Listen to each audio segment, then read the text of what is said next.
After the death of Seljuk Bey, Arslan, the eldest son, according to the old Turkish custom, became the head of the Seljuk family with the title of Yabgu.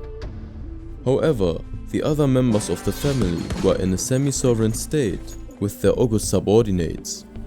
Thus, the Oghuzes under Tuğrul and Çağrıbeys were called Seljuks, those under Arslan Yabgu were called Yabgus, and those under Yusuf Yinal were called Yinals. After the death of Seljuk Bey, the Seljuks living in the city of Gent migrated to the town of Nur and left the city of Gent. Thus, this city was once again dominated by the Oghuz Yabgus.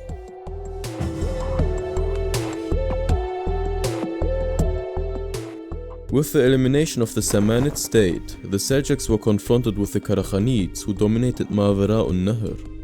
In the meantime, Ilik Nasir Khan had attacked Tuğrul and Çağrıbey. The two brothers who were attacked by the leader of the Karakhanids went to the Talas region to Bura Ahmed Khan, the brother of Nasir Khan. However, Bura Khan was hostile to them and captured and imprisoned Tuğrul Bey. Hearing this, Çağrıbey immediately took action. He organized a raid and captured some Karakhanid commanders. In the face of this situation, Bura Khan had to release Tuğrul Bey.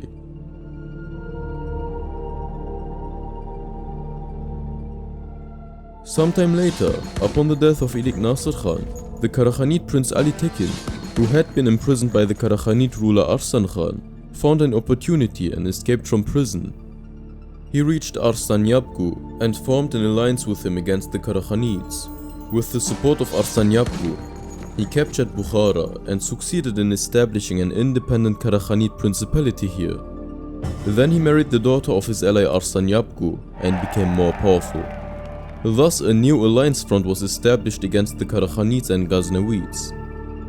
It was after this event that Arslan Yabgu, and thus the Seljuks, started to gain more political and military importance in Mavera Nahr.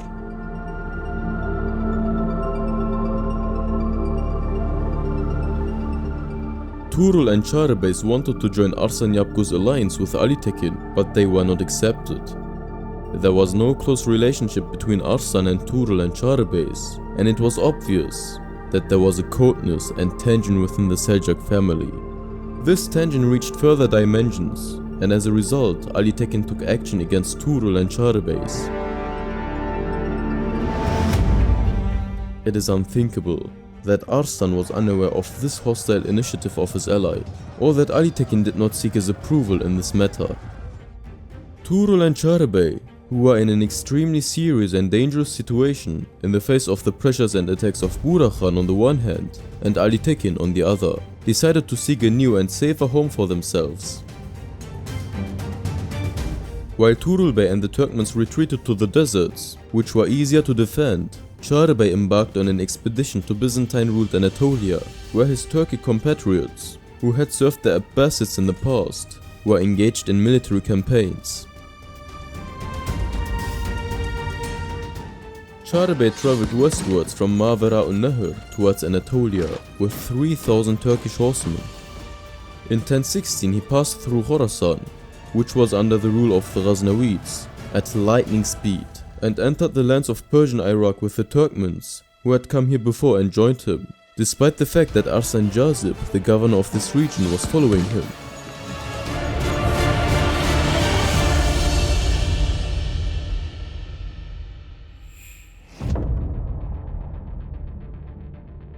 Mahmud, the Sultan of Ghazna, who had heard about the movement of Çağrıbey and who was making conquests in India at that time, was extremely angry at Arslan Jazib for not preventing Çağrıbey's passage and severely reprimanded him. Çağrıbey did not stay here for long and crossed the borders of eastern Anatolia through Azerbaijan and entered the Van Lake basin. The forces sent by the Byzantine commander Senekerim against the Turkish horsemen with drawn weapons consisting of spears, arrows and bows, arched waists, long and beaded hair flying like the wind, as described in Armenian sources, suffered a decisive defeat in the face of arrows shot like rain. As a result, except for some castles, a large part of the Lake Van basin came under the control of Turkish forces. In this region, Charbay, against whom no Byzantine force could resist, headed north and marched to Nakhchivan, where the Georgians lived. As a result of the Byzantine commander Liparit, who was of Georgian origin, did not dare to fight, Charbay was able to easily take the whole region under his control. Then he marched to the next section, south of the city of Dovin, and defeated the forces of Vasak Pahlavuni, the Byzantine commander of the Bechny fortress, who tried to resist them. Vasak Pahlavuni was killed by the Turkish soldiers while fleeing during the defeat. Thus, Charbay raided Nakhchivan and Nik in addition to the Lake Van basin in the south.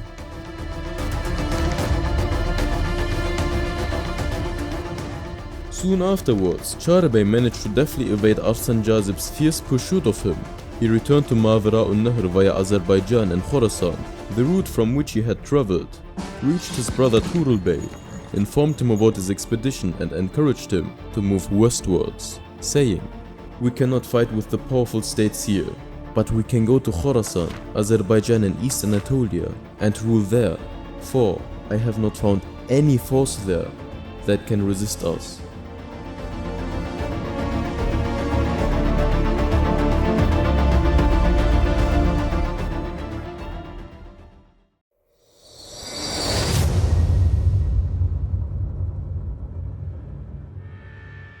Ali Tekin, who established a Karaghanid principality in Bukhara after the elimination of the Samanid state, also made an alliance with Arslan Yabgu, who had a large Turkmen population.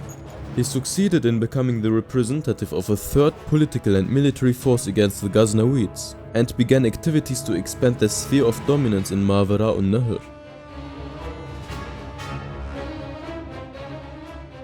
Thereupon the Ghaznavids, who also dominated Khwarezm, and the Karakhanids, who did not want to see any rival in Mavera-un-Nahr, took immediate action.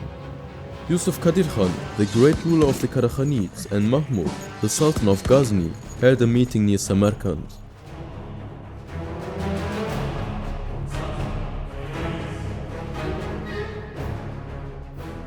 As stated in the sources, the following decisions were taken during the negotiations on Iran and Turanian problems between both rulers. Ali Tekin's principality in Mavera-un-Nahr will be terminated, and Yegan Tekin, son of Yusuf Qadir Khan, will be appointed as the head of the principality. All Turkmens led by Arslan Yabgu, who are becoming a great danger for the Karakhanids and Ghaznavids, were to be transferred from Mavera-un-Nahr to Khorasan. The Amudarya will form the border between both states. The sovereigns of both states shall take mutual kinship initiatives to consolidate this treaty. Articles 1 and 2 will be implemented by Sultan Mahmud.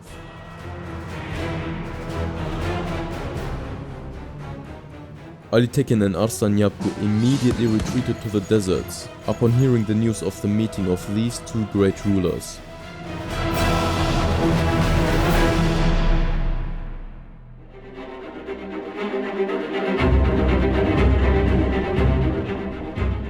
Sultan Mahmud immediately started the implementation of the agreed articles of the treaty.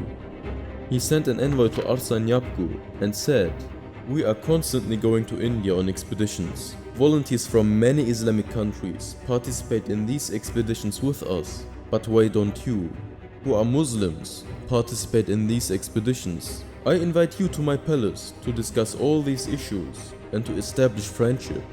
If you come, you will be honored with the titles you deserve." Arslan Yabgu, who was aware that he could not succeed against two great states, went to Samarkand with some of his close friends to Sultan Mahmud.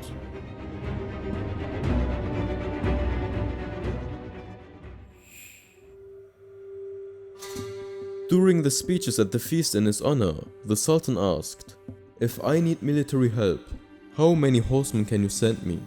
Arslan Yabgu took an arrow from his armorer and said, 10,000 horsemen if I send this to my tribe, and showed a bow from his armorer and said, 30,000 horsemen if I send this to my nation. He again showed one of the arrows he had taken from his armorer and said, "If I send this one to the Balhan mountain, 100,000 horsemen." He took out an arrow and 3 bows and said, If I send this one separately, 100,000 horsemen. And finally he showed an arrow and said, if I send this one to Turkestan, 200,000 horsemen will come. Sultan Mahmud, who was astonished by his words, had Arslan Yabgu, his son Kutalmış and some of his close friends, whom he had originally invited by deception, arrested and sent them to the fortress of Kalinjar, on a hill on the pass leading to Kashmir, and imprisoned them.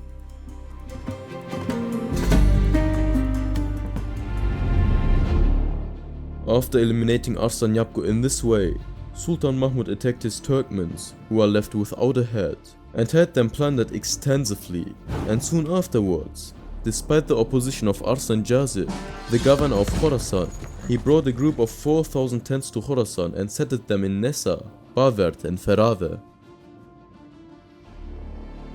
These Turkmens, known as Balhan and Iraqi Turkmens in the sources, always appeared to be on the move under the rule of beys such as Kızıl, Yağmur, Göktaş and Boğa, especially due to the imprisonment of their chief Arslan Yabgu. Together with other Turkmens who joined them, they started plundering in their region. In response, Sultan Mahmud first sent Arslan Jazib against them, and then took action himself and severely punished them. In response, some Turkmens under the leadership of various beys fled and took refuge in the Balhan mountains and Dihistan, while others moved westward, reaching as far as Azerbaijan and eastern Anatolia. They made raids into the regions. In particular, these Turkmens increased their attacks against the Ghaznavids after Arslan Yabgu sent an arrow from the prison in Kalinjar. They made attempts, but they were not successful. Kutalmış, however, managed to escape from captivity and reached the Turkmen tribes of his father.